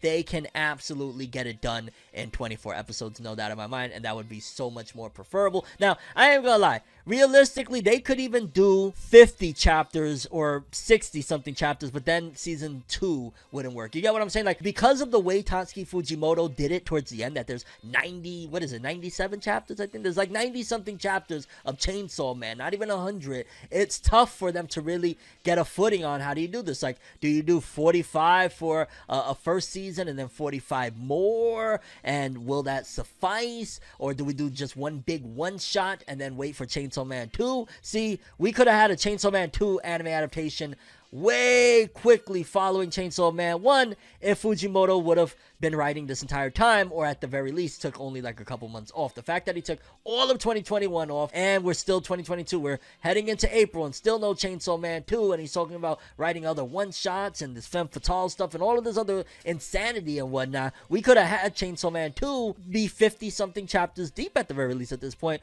where when Chainsaw Man gets animated, oh, okay, it finished wrapping up. Yo, Chainsaw Man 2 already got enough chapters for an anime as well. We might not have to wait long. We're waiting long. Tasuki Fujimoto and the people down at Shueisha and all that jazz, they're making sure we wait long. They haven't even really launched any like campaign of making it popular outside of Japan. Like, yo, I should be walking into FYE and be basically impossible to escape Chainsaw Man. Like, that's how big it should be right now with an anime out. It should be filled up in FYE. It should be filled up with Hot Topic, because Hot Topic just screams Chainsaw Man shirts and shit. Like, this should be everywhere. Why isn't it? Only thing I can think of is logically they're waiting. This is kind of like a check for later, like, and I mean like, you know, financial check for later of like, hey, we're gonna put this here, you know, in 10 years when things is dry, we're gonna get to it type of deal. You know what I'm saying? Because I don't know, maybe it could be that there was problems with Fujimoto and they did the best that they could. Maybe they had other plans. I don't know. It's a very interesting time for Shonen Jump, the way they're maneuvering with different series. Before, you could almost call everything. Everything was very predictable. Hey, this did this. Hey, it's starting to feel like this. Now things are a little bit more complicated because Shonen Jump are trying to advance and maneuver into the digital era, and that's a whole other can of worms. But Chainsaw Man anime coming in fall with 2 cores. Boy, I really can't wait, and I'm interested to see what the fandom's gonna be like. They could have struck while the iron was hot, but they didn't, and I'm gonna respect that they didn't. Hopefully they got a massive plan on how to, you know, really kick this thing into high gear come the anime. I mean, it could speak for itself. That's a whole possibility, or time will tell. Either way, Chainsaw Man. Okay, people, update for the Jujutsu Kaisen 0 film. Y'all know that, I want to say it was last week, we saw the film for the first time, Jujutsu Kaisen 0. Very awesome stuff. It did great first day. It was rivaling and competing neck and neck with Demon Slayer's movie Mugen Train to see which one will financially outdo the other. I want to say there was even reports of it doing, if I'm not mistaken, close to or surpassing what Demon Slayer had did day one. I can't remember if it had surpassed it or not, but according to the speculation, the first opening weekend sales, Jujutsu Kaisen was supposed to underdo what Demon Slayer did. Essentially, Demon Slayer was supposed to beat it by like 2 million, I believe. Let's see, the opening weekend sales are here. It says here, Jujutsu Kaisen 0 film earns US $17.7 million in first 3 days in US. Box Office Mojo records the Jujutsu Kaisen 0 film as earning a total of US $17,698,677. Again, almost $17.7 million in the first 3 days in the United States, ranking at number 2 in opening weekend. The film earned $5,798,000 on its Friday opening day, but earned a total of $8,678,000 by the end of Friday. If including the preview screenings on Thursday, it further earned $5,470,000 on Saturday and $3,550,000 on Sunday. The film screened in 2,286 theaters and had a per theater average of US $6,482. So it made about $6,500 per theater, which is pretty freaking awesome. And in comparison, just so you guys can get reference, Demon Slayer Kimetsu no Yaiba, the movie Mugen Train's debut weekend earnings in the US were approximately US $21.2 million. So they beat us by about 3 point something million. And I say it like, hey, I'm Team Jujutsu Kaisen. I love both of them, but realistically, I was rooting for Jujutsu Kaisen. I got a front, like I did want to see it. Comparatively, Jujutsu Kaisen 0 earned about $9.37 million in Japan on its debut day on Friday last December. The film earned $23.5 million in its first 3 days in Japan, and the film has sold a total of about 13 billion yen, about $108 million since opening in Japan on December 24th. So it actually has surpassed the $108 million mark and is currently the 20th highest grossing film in Japan of all time. Kudos to Jujutsu Kaisen. Unfortunately, we're gonna get the dub on Demon Slayer, but to be real, Demon Slayer is an anomaly. Like, come on, there's never been anything like Demon Slayer, and we put up a great fight. 3 point something million difference is not bad at all, and almost 20 million opening weekend, man. I'm always gonna say, like, I do that sometimes with my videos, right? Let me give you an example. Like, sometimes when a video underperforms, I do get a little down, and maybe if you're a content creator and you're watching this might be able to help you when you're feeling down that your video isn't performing. One of the things that I do, and it makes me feel grateful and happy to be in this position, is I will compare, let's just say it's like a My Hero Academia chapter or a Black Clover chapter that I'm reviewing. I will look at the views of it, and yeah, I'll be disappointed, but then I will remember back in like 2011, 2012, when I used to do like Naruto chapter reviews and Bleach, and getting those views was the biggest and most successful thing, and I couldn't believe it. And something like that, it might not be the best comfort in the world, but it does show you, yo, I've still come a long way. I've still made strides. So chin up there, lads. Jujutsu Kaisen did well, and 17 point something million opening weekend will probably bottom out at like maybe 30 something million US, 40 something million in the US, which is still fantastic. What did Demon Slayer do in the US? I don't know. Okay, people, and final story of the episode, One Piece. It seems like every episode of Forever News lately, we got a story about One Piece, but it's a time to be a One Piece fan. What can I say? And this one is pretty freaking massive because One Piece just reached another milestone that no other manga in the history of manga has ever reached, and for the foreseeable future probably won't ever reach, and that's that One Piece has now finally hit 500 million copies in circulation, if I'm not mistaken. Let's read the article so we get all the details. One Piece reached its biggest sales milestone yet. One Piece has reportedly reached its biggest sales record yet, according to the numbers spotted in a new report. Eiichiro Oda's manga not only celebrated its own 25th anniversary a few years ago, following by the anime reaching that milestone as well, but both the manga and anime have now gone far beyond 1,000 chapter and episode mark. There are no signs of the series slowing down anytime soon, even after reaching such impressive milestones. According to a new report from German bookseller Carlsen Manga, as spotted by the unofficial Weekly Shonen Jump Twitter account, One Piece now has 500 million copies in circulation. The number has yet to be announced by Shueisha themselves, but it's also not hard to imagine that the series has crossed over such a massive milestone. As Volume 102 of the series readies for its release in Japan, One Piece's manga is now hotter than ever and selling even more copies around the world. As the series kicks off its next phase, these sales are only going to continue. Absolutely. And yo, Batman. Is it Batman or Superman? One of them they next. Either way, we're coming for you. Goku and Vegeta, alongside Naruto, alongside Ichigo, alongside all of them that you can name. They're coming for you, dog. Anime and manga is coming here to take that #1 spot for highest selling book by a single author, and Oda's gonna do it. Oda, please. Oda, can you do it? I don't know. Either way, shout outs to Oda. This is crazy. I believe this is the second highest selling comic of all time by an author. Next up, we're gonna take it, though. It's gonna happen. What's going on, everyone? Welcome to another exciting episode of the only news source that provides anything and everything anime and manga related. We don't bore you. We get into it. Let's do it. No matter how you move, get it done. No matter how you move, get it done. No matter how you move, get it done. No matter how you move, get it done.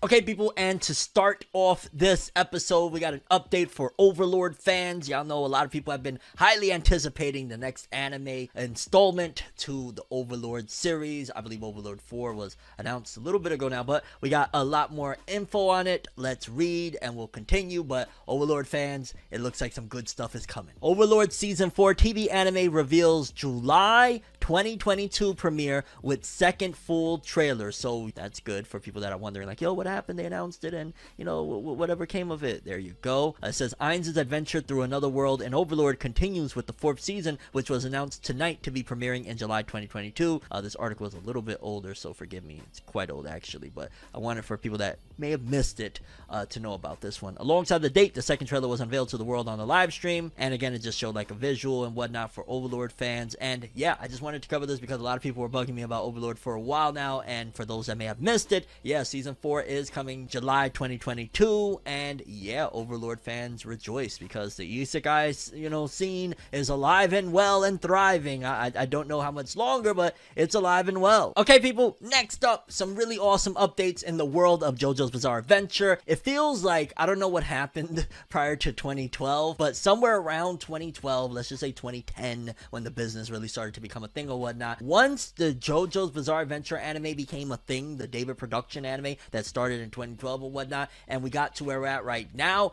JoJo's Bizarre Adventure has just been like one thing after another, right? Like, we're basically over a decade now at this particular point since the David production anime began, and there's been now, you know, spin-offs announced. We got that Part 4 spin-off that's being done by other creators, but it's still going to be having some of the characters from Part 4. We got the next JoJo lands coming in, and we got so many different things. Netflix got a bunch of Rohan stuff, and yeah, we got some updates regarding Kishibe Rohan, a spin-off in JoJo's Bizarre Adventure, and what can you expect next from the franchise. Well, the JoJo's franchise, obviously. Thus Spoke Kishibe Rohan ain't a franchise itself. Y'all know what I mean. Thus Spoke Kishibe Rohan manga gets new multi-chapter story. The April issue of Shueisha's Ultra Jump magazine revealed on Saturday that Hirohiko Araki's Thus Spoke Kishibe Rohan, aka Kishibe Rohan wa Ugo Kanai, spin-off manga will have its 11th story titled Dripping Gaho Hen, Dripping Art Technique, in the magazine's next issue on April 5th. The new chapter is labeled as Zenpen Part 1, implying multiple chapters for the story. Zenpen is a term usually used only on stories consisting of 2 or 3 parts. The spin-off manga's 10-chapter debut as a 71-page one-shot in the JoJo magazine 35th anniversary magazine on Saturday. The magazine added that the Norainu Iggy the Stray Dog short story that writer Otsuichi wrote for the JoJo magazine will also be released in book form. Otsuichi previously wrote the book JoJo's Bizarre Adventure Fourth Another Day spin-off novel for the JoJo's Bizarre Adventure franchise in 2007. Lastly, the magazine revealed the title of the JoJo's Bizarre Adventure franchise's upcoming manga spin-off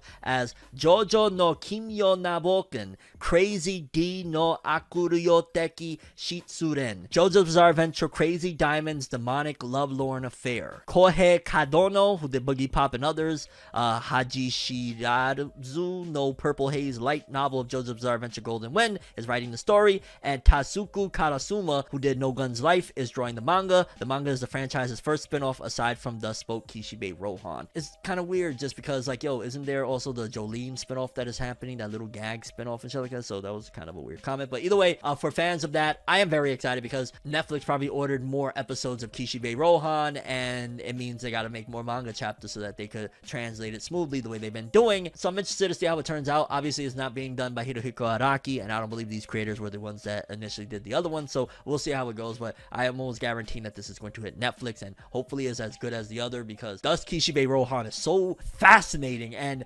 probably even more so bizarre than JoJo's Bizarre Adventure itself. Like, Kishibe Rohan, the story itself is sometimes gets even eerie. I almost feel like I'm watching a horror at times. The beats and everything, like, that shit is gas, and I am so hyped. Like, yes, more chapters means Netflix is throwing that money. We want more. We're gonna get more. It's just a matter of when. But I know they got like a massive deal over there with JoJo's. I mean, for crying out loud, you can only watch part 6 over there. But yeah, people, for JoJo's Bizarre Adventure fans, a new installment to the Thus Kishibe Rohan manga spin-off. Definitely something really dope for the JoJo's Bizarre Adventure fandom. Looks like they're continuing to push things forward. Okay, people, so next up is a big update for something that, honestly, I'm surprised we're getting updates like this, and it seems as though we're smooth sailing on these seas, because to continue adding to this, and I'm gonna start chopping down on covering this, even though it is massive and it's a huge story that is just continuing and ongoing, and I'm gonna keep you guys updated best I can. But in case you don't know, Toei Animation, the studio behind One Piece, Dragon Ball, Toriko, Sailor Moon, a bunch of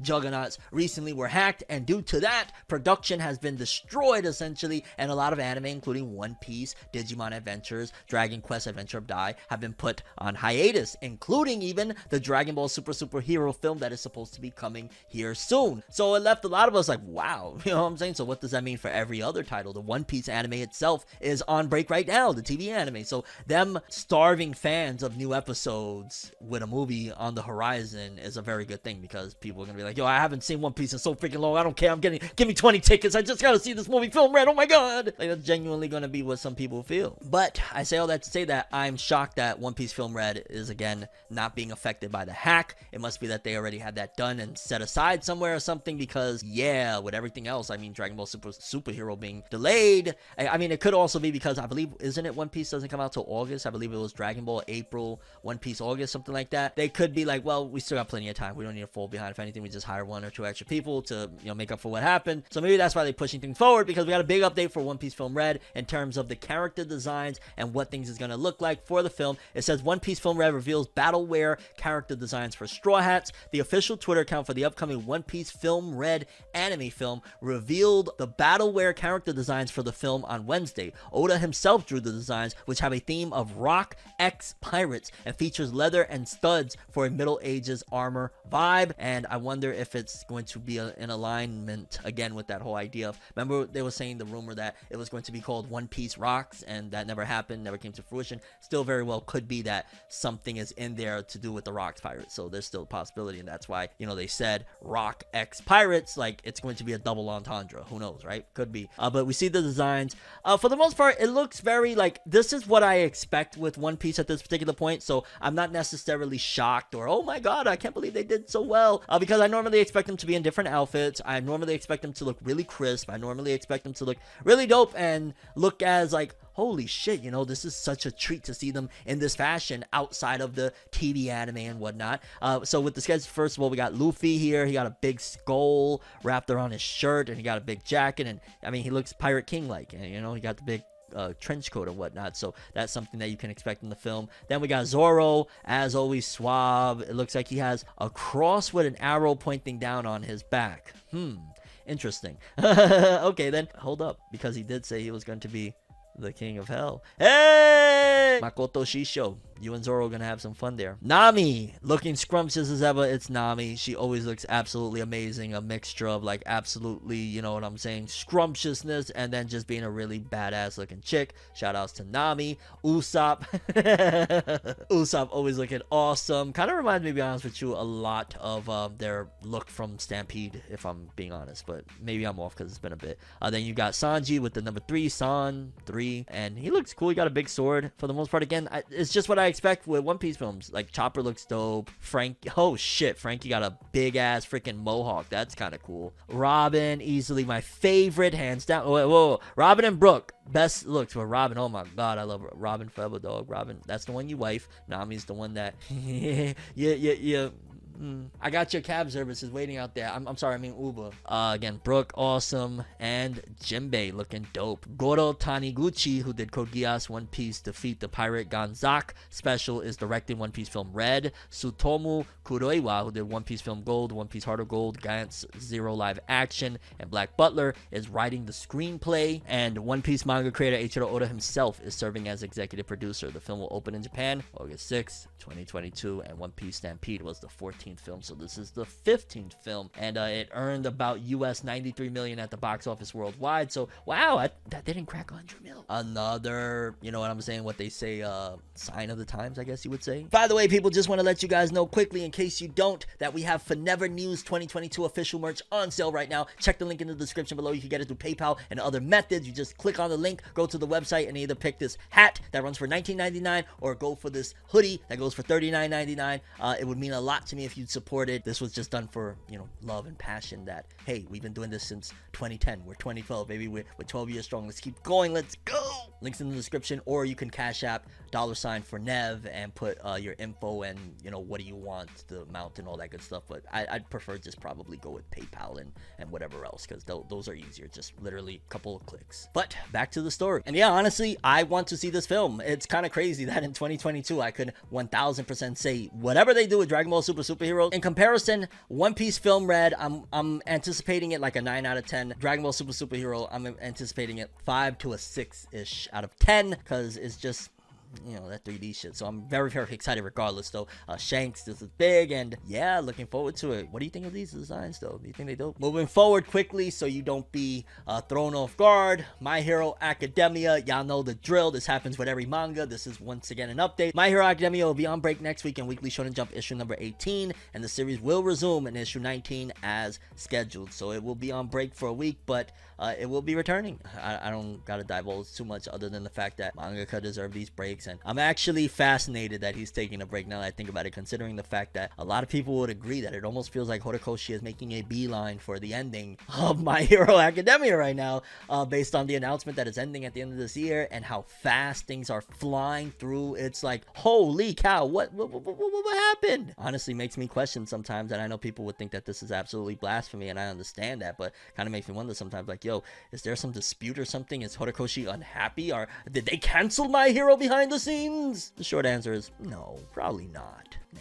Does Horikoshi still want to keep on drawing this thing and spending 21 hours a day in a studio hunched over, feeling in pain and agony and not having a life? Probably. But yeah, My Hero Academia on break. hopefully Horikoshi can, you know, take that week to really pop and do something crazy and get us all back reinvigorated for My Hero for this, you know, grand finale we're supposed to be having. Moving forward, this one right here, dog. This one right here, I'm not even going to lie. I am very, very surprised. I'm very shocked that this is actually happening, because oftentimes when something's dead, it's dead, or it rarely comes back. And honestly, as much as I love this franchise, as much as I've told you guys many times I named my daughter after one of the characters and all that jazz, this series has not had anything going for it for a very long time. It finished back in 2017, the manga. The anime hasn't had a new season since the second season back in 2014. You know, it's been quiet for it, and I'm referring to Magi the Labyrinth of Magic, and you know, the second season was called Kingdom of Magic. But either way, Magi the Labyrinth of Magic, it's been quiet. There hasn't been really damn near almost anything. If I find a tiny little shred of like, hey, they got some Magi stickers in your local store or some shit, I let you guys know, but it's been dry. However, this right here got me curious as to, well, you know, there is word that Orient, the new series from Shinobu Otaka, is kind of failing.